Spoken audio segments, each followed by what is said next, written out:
শামীম গ্রেফতার হওয়ার পর বিজেপি রাজ্য সভাপতি শ্রমিক ভট্টাচার্য বলেন, বাম আমলে পশ্চিমবঙ্গ জঙ্গিদের জন্য সেফ প্যাসেজ ছিল, আর তৃণমূল কংগ্রেসের আমলে সেই পশ্চিমবঙ্গই সেফ হোমে পরিণত হয়েছে। বারুদের স্তূপে দাঁড়িয়ে পশ্চিমবঙ্গ। এই জিহাদি কার্যকলাপের বিরুদ্ধে কার্যত যুদ্ধ ঘোষণা করেছেন মুখ্যমন্ত্রী। শোনাবো সেই মন্তব্য। প্যাসেজ আর তৃণমূল কংগ্রেস এটাকে সেফ হোম বানিয়ে দিয়ে গিয়েছিল। এখন আর বাবরের রাজত্ব নেই, ধরা পড়বে। এর আগেও আইএসআইএস এর জঙ্গি ধরা পড়েছে।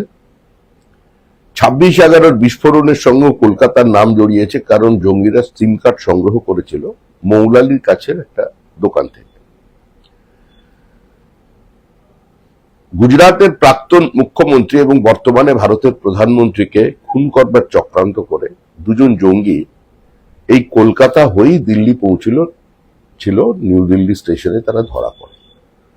আমরা দীর্ঘদিন ধরে দলের পক্ষ থেকে বলে এসেছি যে পশ্চিমবঙ্গে র্যাডিকালাইজেশন বাড়ছে এবং বাংলাদেশ সীমান্ত, সেখানে রাজনৈতিক ঐক্যমত্য না হওয়ার কারণে এবং কিছুটা সচেতনতার কারণে ব্লক ভোট তৈরি করতে গিয়ে আমরা এই সমূহ বিপদকে ডেকে আনছি। কার্যত এখন বারুদের স্তূপের উপরে পশ্চিমবঙ্গ, আর মুখ্যমন্ত্রী এই জিহাদি কার্যকলাপের বিরুদ্ধে কার্যত যুদ্ধ ঘোষণা করেছেন। তিনি পার্টির সিদ্ধান্ত অনুযায়ী, পার্টির কর্মসূচি মেনে এগুলোকে উপড়ে ফেলতে চাইছেন। সুতরাং টার্গেট তিনি হবেন, এটাই স্বাভাবিক।